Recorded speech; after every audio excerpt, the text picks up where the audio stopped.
বড় মামা একটা গল্প বলো না। গল্প এখন ভাল লাগছে না, অন্য কোনো সময় শোনাবখন। না না মামা, এক্ষুনি বলো, আমার এক্ষুনি শুনতে ইচ্ছে করছে। আচ্ছা বেশ, তবে শোন।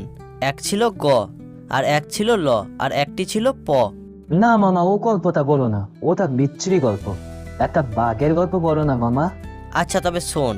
একটা মস্ত নদী ছিল এবং তার পাশে ছিল একটা ঘন জঙ্গল। সেইখানে একটা মস্ত বাঘ ছিল, আর ছিল একটা শেয়াল। না, শিয়াল তো বলিনি, বাঘের গল্প বলো না। ঠিক আছে, তবে বাঘ ছিল, শেয়াল টেয়াল ওসব কিছু ছিল না। তো একদিন সেই বাঘ একটা ছোট্ট সুন্দর হরিণকে তাড়া করছিল। বড় মামা, এরকম গল্প শুনতে ভালো লাগে না, একটা ভালো গল্প বলো না। ধুর, তোর জ্বালা তো কম নয়। ভালো গল্প কোথায় পাবো? আচ্ছা শোন। এক ছিল মোটা বাবু আর এক ছিল রোগা বাবু। মোটা বাবু খুব মোটা ছিল, তাই তার নাম ছিল বিশ্বম্ভর। অন্যদিকে রোগা বাবু ছিল রোগা, তাই তার নাম ছিল কানাই। আচ্ছা মামা, বিশ্বম্বর মানে কি মোটা, আর কানাই মানে কি রোগা? না না, ঠিক সেটা না। মোটা কিনা তাই তার নাম মস্ত মোটা, বিশ্বম্ভর। আর রোগা লোকের নাম কানাই। তো একদিন কানাই বিশ্বম্ভরকে বলল, আচ্ছা বিশ্বম্বর, তোমার এরকম মোটা বিচ্ছিরি চেহারা কেন? কানাই বাবু, তোমার হাত পা কেন কাঠির মতো, হাড়গিলের ট্যাঙের মতো, রোদে শুকানো দড়ির মতো? তখন তারা দুজনে ভয়ানক চটে গেল এবং রোগা বলল মোটকা লোকের বুদ্ধি মোটা, আবার মোটা বলল রোগা লোকের কিপটে মন। আচ্ছা মামা, মোটা বুদ্ধি মানে কি বোকা বুদ্ধি? হ্যাঁ, তারপর শোন। মোটা আর রোগা তখন খুব ঝগড়া করতে লাগলো। এ বলল রোগা মানুষ ভালো নয়, তো ও বলল মোটা হলেই দুষ্টু হয়।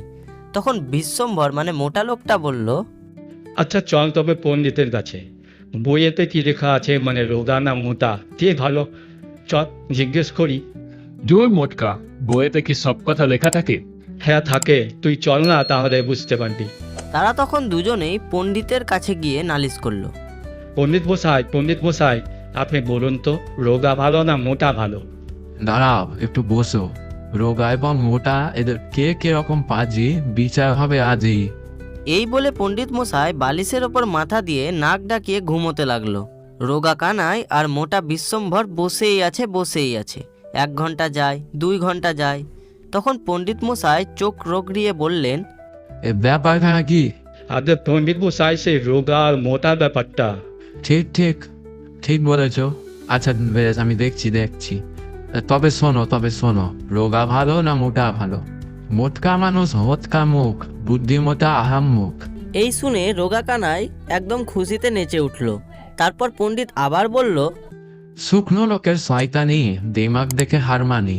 এই শুনে এবার মোটা বাবু মানে বিশ্বম্ভর নাচতে লাগলো।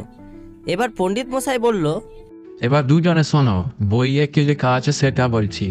মস্ত মোটা মানুষ যত আস্ত কোলা ব্যাঙের মতো, নিষ্কর্মা সব হদ্দ করে কুমড়ো গড়ায় রাস্তা জুড়ে। আর চিমসে রোগা যত বেটা, বিষম খাজের বেদম জ্যাঠা, সুটকরকের কারসাজি, হিংসুটে আর হাড়পাজি। পণ্ডিতের এই কথা শুনে রোগা এবং মোটা দুই মিলে ভয়ানক চটে গেল। এরপরেও আবার পণ্ডিত বলল, দুটোই বাদর দুটোই গাধা, রোগা মোটা সমান হাদা, ভণ্ড বেড়ার পালের ধারি, লাগাও মুখে ঝাঁটার বাড়ি, মাথায় মাথায় ঢুকে ঢুকে চুন কাটে দাও দুটো মুখে।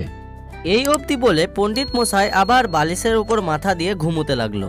এরপর কিছু না করতে পেরে রোগা বাবু আর মোটা বাবু বাড়ি ফিরে গেল। আর তারা বাড়ি যেতে যেতে ভাবলো, পণ্ডিতটাই কি আসলে বোকা?